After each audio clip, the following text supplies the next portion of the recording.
It's our favourite time of the week, and I'm sure it's yours as well. Box to Box on 120 Sports. Francis Maxwell with my good friend Kevin Egan. Kev, that's a wrap on the group stage of the Champions League as we move forward, waiting on the draw on Monday for the round of 16. But before we get to that, or should I say, after we've already talked about the winners, Kev, who was your biggest loser from the Champions League group stage?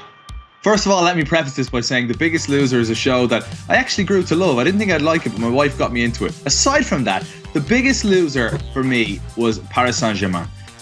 How on earth, when you know how valuable it might be to finish first in the group, this was Tuesday, remember, so there's a different landscape now after Wednesday's games, but Tuesday they know, at home at the Parc des Princes, they have to beat Ludogorets, a minnow from Bulgaria.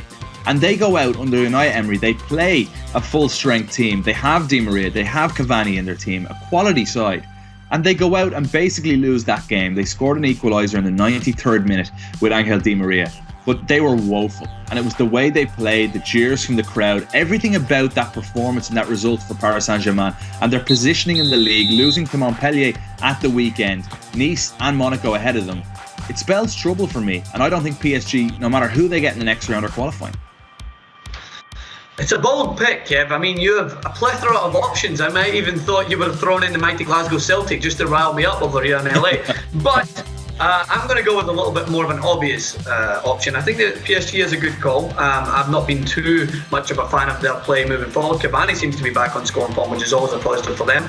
But Tottenham Hotspur, no excuses. The group they were drawn into, they had a fantastic chance of qualifying, expected to be a force to be reckoned with in the Champions League, but they were lackluster. It's the only word I can use to describe them. They are attacking creativity. Most of their goals that they were able to score was penalty kicks. Most of their chances they were able to create was based on opposition error. I just really thought they went into this competition scared of their opponents when they really should not have been. You're playing against teams like CSK Moscow, who you struggle with, and then you're able to discard them in the final game when it doesn't mean anything. You just drop into the Europa League.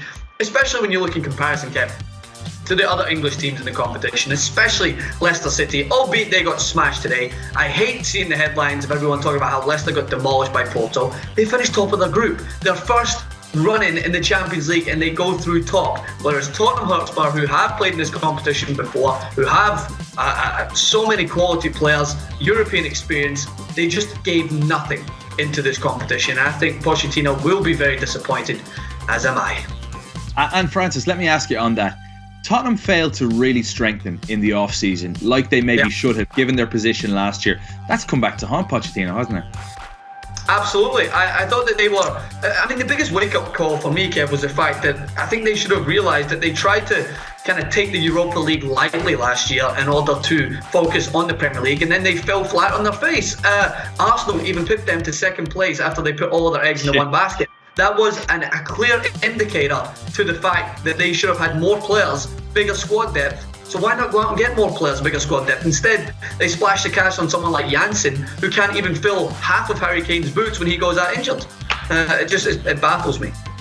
Very true indeed. Tottenham Hotspur, the biggest loser for Francis Maxwell. Me, I'm going PSG. Let us know what you think on Box to Box. Who was your biggest loser of the Champions League group phase?